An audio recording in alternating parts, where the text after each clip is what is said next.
nomine Patris et Filii, nomine Patris et Filii et Spiritus Sancti.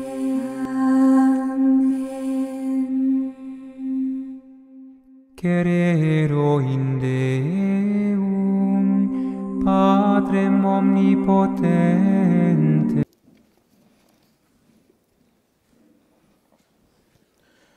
Mes chers communiants, membres de leur famille et familles amies, chers paroissiens, un philosophe chinois nommé Lao Tzu, qui a vécu au 5e siècle avant Jésus-Christ, considéré a posteriori comme père fondateur du taoïsme.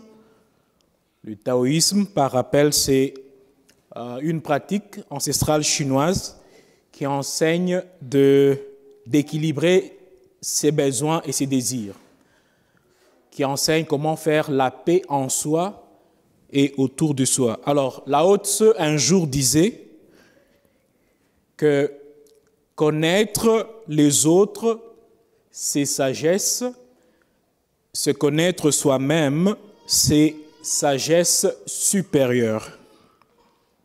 Connaître les autres, c'est sagesse, se connaître soi, c'est sagesse supérieure. L'homme a constamment besoin d'être rappelé sa personne. Je veux dire, il a besoin d'avoir à l'esprit son être. Toi, tu es catholique, toi, tu es médecin catholique, toi, tu es professeur, toi, tu prends la communion, toi, tu es prêtre, toi, tu es ceci, cela. L'homme a besoin d'être rappelé qui il est pour que de son vécu, il découle une sagesse supérieure dans le comportement. Je suis communiant, je suis catholique, je suis prêtre, je dois me comporter comme ceci, parce que je connais qui je suis. La liturgie de ce 5e dimanche répond à ce souci. La liturgie nous rappelle qui nous sommes pour que de cette connaissance de soi, nous puissions agir en conséquence, que nous puissions mener une vie teintée de sagesse supérieure. Quelle est alors notre nature? Comment est-ce que le Seigneur nous voit? L'Évangile répond en 3 temps. Vous êtes les sels de la terre, vous êtes la lumière du monde, vous êtes une ville située sur une montagne. De cette triple nature, nous pouvons tirer 3 enseignements. Le premier, différent pour la différence. Nous sommes différents pour mener une différence. Frères et sœurs, le sel n'est pas la même chose que le poivre. Le sel n'est pas la même chose que le piment. Et la lumière n'est pas à confondre d'avec le ténèbre. Par notre nature, le Créateur nous veut différents et distincts. Et parce que nous sommes différents, sommes censés être simplement nous, qui veut dire apporter au monde notre particularité, apporter au monde notre différence. Le sel jamais n'existe pour soi. Je n'ai jamais vu quelqu'un qui prend le sel, qui met dans la bouche, il mange, il prend encore, il met, il mange. Si une personne mange le sel comme ça, on va dire qu'il a un problème. Mais j'ai déjà vu quelqu'un qui prend du sucre, qui met dans la bouche, qui mange. Prend encore du sucre, se mange de soi. Le sel est toujours mis dans pour être consommé. Et même dans le repas, quand on prépare, je ne suis pas grand cuisinier, mais il y a beaucoup de chefs ici. Je sais que vous savez que le sel ne fait pas le même travail que la tomate. Bien que tout soit nécessaire pour la sauce, mais chaque chose est indispensable et chaque chose joue son propre rôle. La lumière ne se mélange pas. Quand elle est là, les ténèbres fuient. Plusieurs dans notre monde aujourd'hui vivent d'une façon fade ou maussade, et ce, socialement, spirituellement, émotionnellement et même économiquement. Ils ont besoin de sel, ils ont besoin de lumière. Nous atteindrons ainsi une sagesse supérieure, nous serons différents et apporterons notre particularité si, dans notre vécu, comme sel, comme lumière, nous vivons pour les autres.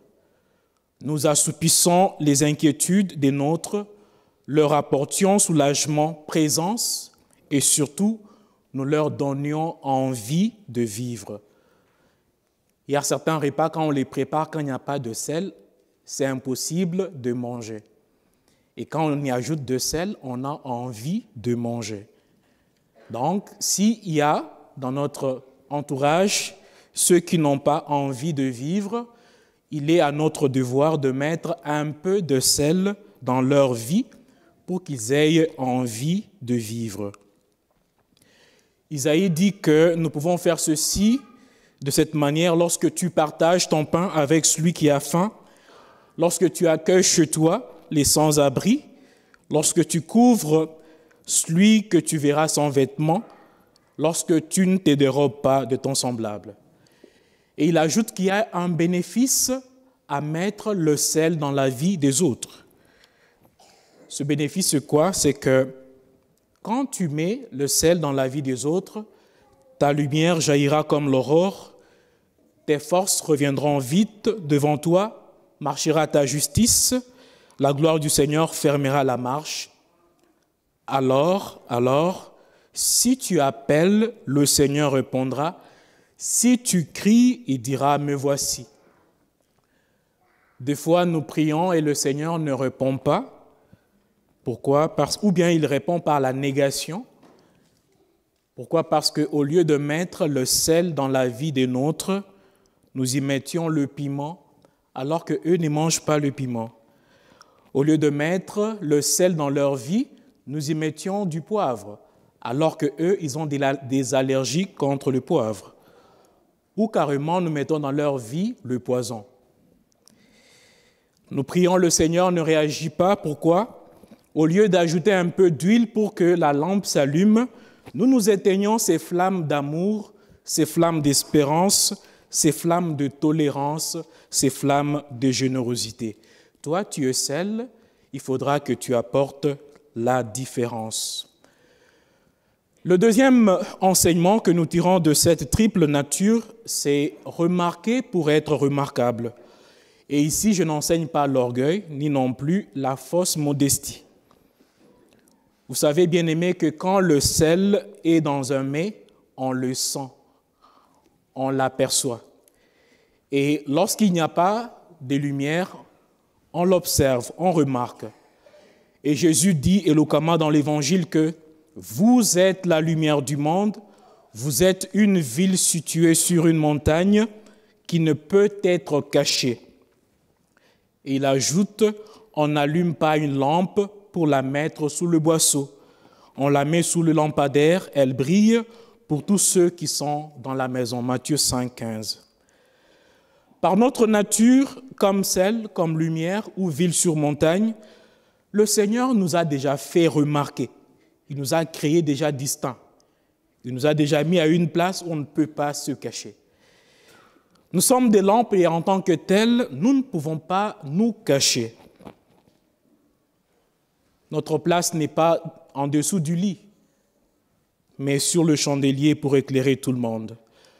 Nous atteindrons notre sagesse supérieure lorsque, comme lumière, nous brillons partout où le Seigneur nous a placés. Comme lumière, nous faisons remarquer notre présence. Tu es un père de famille, tu es censé être un vrai pater familias, être un vrai père de famille.